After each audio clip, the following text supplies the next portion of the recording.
Matt M. Roy back again. Back to with another vlog video for today. Before I get started with the actual vlog, though, I want to thank everybody for the positive reviews that I got for the review I did of the MRE. I really enjoyed doing that, though. Like I stated in that video, the meatloaf was just inedible. I took 2 bites for you guys, but I was never going to eat that whole thing. I mean, it was like a petrified brick almost. I mean, the sad part is I can almost guarantee you it was like that from the start. I've heard people tell me that, since I put that video up, tell me that some of the MREs are better than others. The chicken ones, like that chicken with cavatelli and the spaghetti and marinara sauce, pretty much the Italian style ones are a lot better than the meatloaf. And I think someone else told me that the pot roast with the vegetables is not going to be very good either. So I guess the beef dishes aren't as good as the chicken dishes. So, you know what? With all the positive response I got for that, I am definitely going to do another review probably a week or so from now. I'm going to let my stomach settle down a little bit from that first one. I do have a couple things to update you on. I've been changing around some things in my room. On a sad note, I did my Pioneer VS series receiver bit the dust a couple of days ago. That's the one that I have sitting over near my bedside, the one that I use at night to listen to music. Not a total surprise there. That receiver was from around 1995, 1996. I got it secondhand about 5 or 6 years ago at a garage sale. I only paid a couple of dollars for it, and it had heavy use ever since I got it. And I think what actually happened is the left channel just totally gave out on it. Actually, about a year ago, let me see if I can explain this. For those of you guys that don't know a lot about amplifiers, that one was a 4-channel. So it had 2 left and right channels, and then I think that one also had a center channel. So it could have been set up like a 5.1 surround sound system.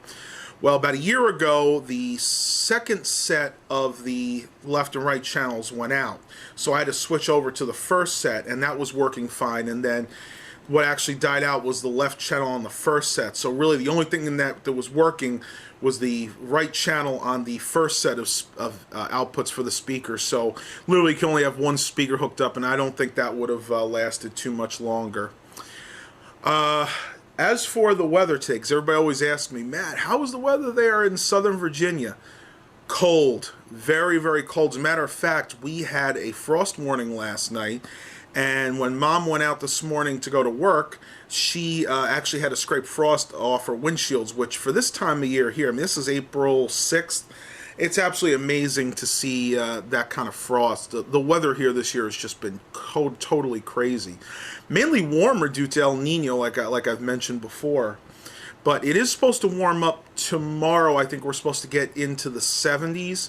But then it's going to go ahead. So it's going to go up, and then it's going to go cooler again. It's going to get back into the 50s and 60s for the weekend. So we'll see if we can do anything this weekend. The pollen is starting to taper off. I was going to take my bike out actually the other day, but if I'm out right now for any length of time, I start having allergy attacks. I'm fine indoors because I have the Auric XL air purifier, which I would not be without. That thing works absolutely fantastic. It does not get all the dust out of the air, but it does get rid of a lot of the pollen. And what that actually does, it'll actually burn the pollen in the Truman cell. So that has been a lifesaver for me this year, because with all the warm weather we've had, my allergies have just been going haywire. And it's not just me. My dad's been that way.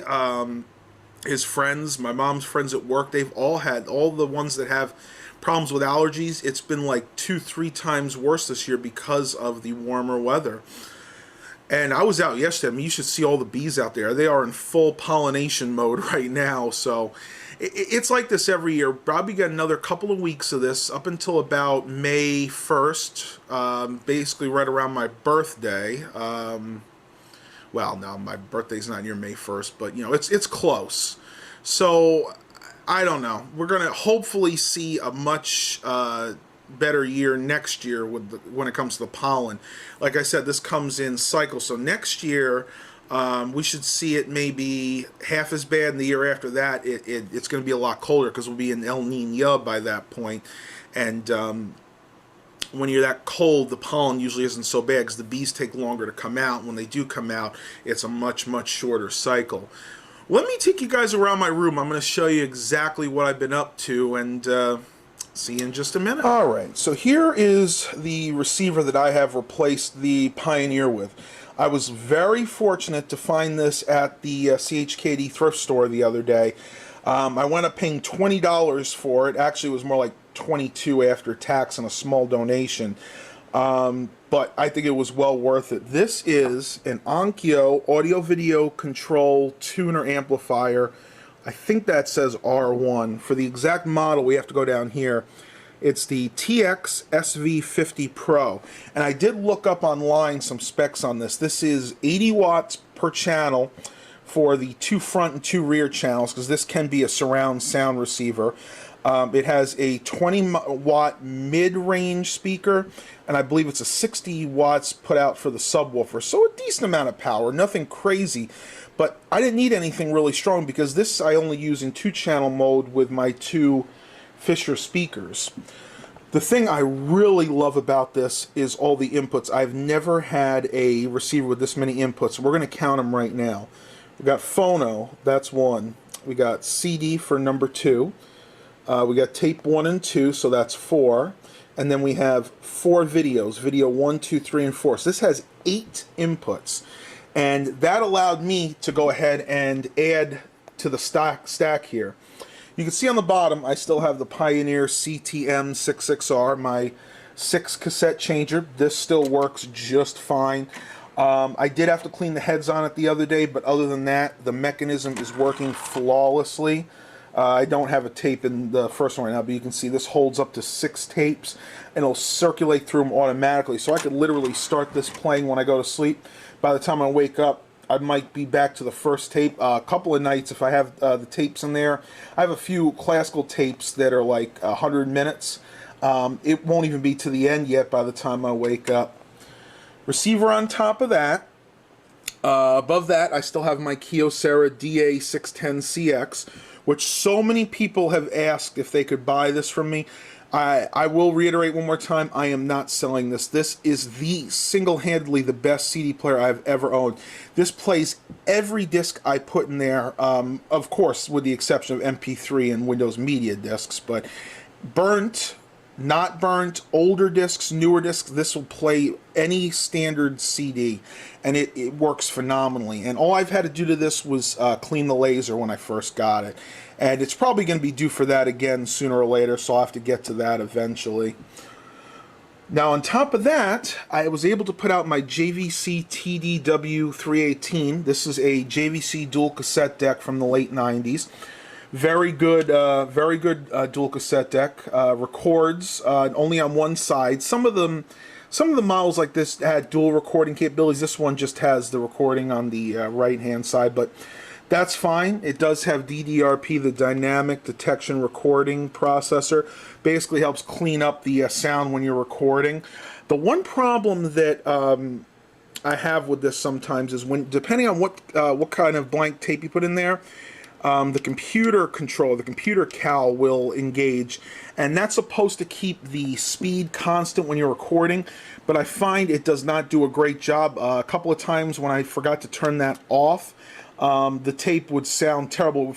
It would sound like the Chipmunks for a minute, and then it would sound like an opera. So basically, it couldn't control the speed. So basically, I just leave that off most of the time.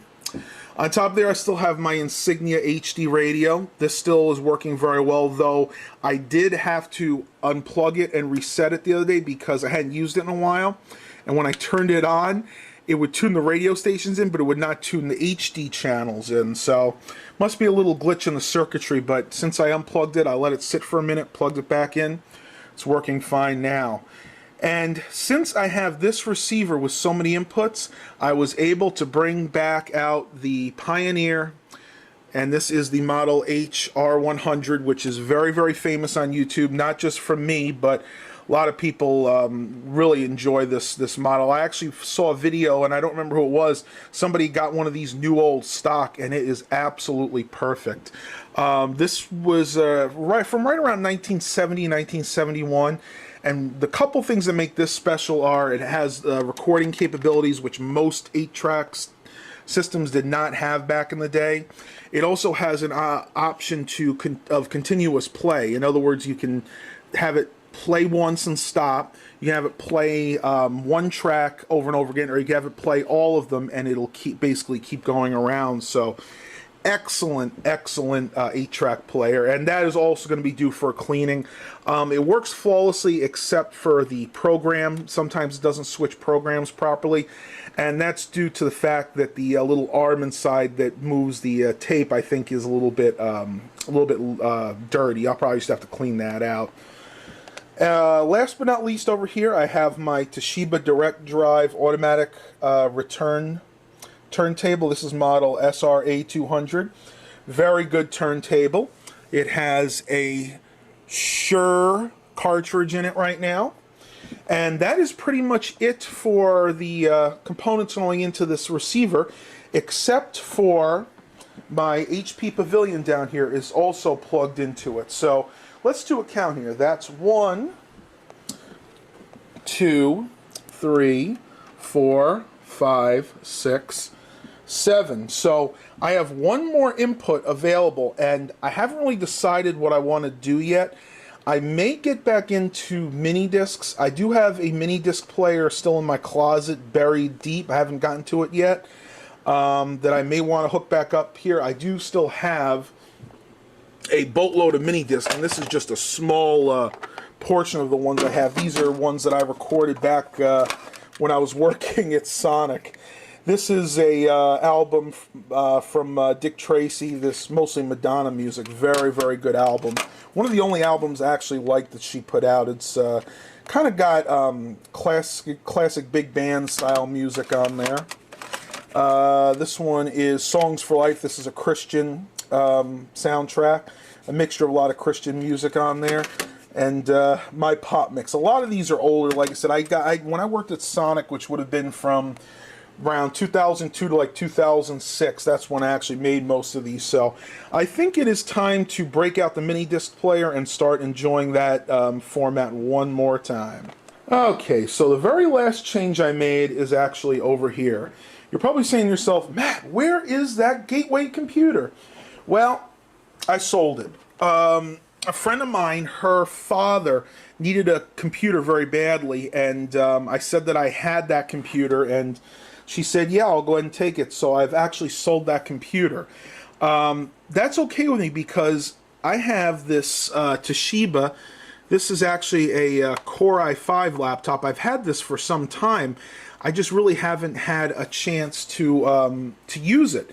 Because if you look around my room, there is really no place that I can put it. I have my Dell XPS 87 over there. I have my Gateway, my HP, my Windows 98, my Windows 2000 system. I have that other Gateway running Windows 10 up there. And of course over there I have the HP Media Center PC. But I wanted to start using this laptop because this laptop actually has some good specs. It's a Core i5. It's got 4 gigabytes of RAM in it. It's got like a 800 gigabyte hard drive. So, I mean, it's a decent laptop and it really fits nicely here. I was able to hook up the Altec Lansing speakers to it. I also hooked up a wireless keyboard and wireless mouse. This is one of my absolute favorites. This is the Microsoft, I don't know if it'll, yeah, there we go. Wireless Mobile Mouse 4000. So I'm actually very pleased with this setup, and by no means is this probably going to be permanent. Eventually I may get another desktop computer for here, but I mean for now this works just fine for me. And then I moved most of my cassette holders down here. What used to be here was the HP LaserJet 2300, which don't worry, I do still have that printer. I'm just not using it right now. I have it sitting in the closet because we pretty much only use this printer now. I still have this one set up, the HP LaserJet P4015M, and of course I also have the HP LaserJet or DeskJet up there. That's the model PhotoSmart 7525. So really didn't need the 2300 out right now, so I figured I'd put it away and kind of use this for storage. So yeah, changing around some things, but making some things better at the same time. All right, so that is pretty much all I have for you guys today. I really hope everybody's enjoying the more food reviews that I'm doing. That is single-handedly the most requested video that I get on my channel. People keep asking me, why don't you do more food reviews? Well, ask and ye shall receive. So I'm going to keep those up. I still plan on going to our new Gourmet Burger Bistro and doing a food review there. I'm just waiting on the owners there. Since it's a new restaurant, they're still really struggling to get enough people to do the cooking and the front of the house. So I want to wait until they're a little bit more established. Then I'm going to go in there and really do a review. But I'll be honest with you guys, it is definitely worth going in there right now. The food comes out in a good amount of time. It only takes about 10 minutes to get your order, and the food is absolutely amazing. So I am really, really enthused about going there and doing a review. And like I've said before, they have many, many different menu items. The one that I would recommend, if you're going to go there before you see my review, get their P-Town burger. It is fantastic. It's like a cheeseburger with, it's like a California burger. It's got lettuce and tomato, onion. Actually, it's, I believe it's caramelized onions, and it's got an egg on top of it, and it's got a piece of white American cheese. One of the single-handedly the best burgers I've ever had. Well, I see I'm starting to run out of tape here, so I hope you guys enjoyed this vlog today. Please remember to like and subscribe. And as always, have a blessed day, everybody.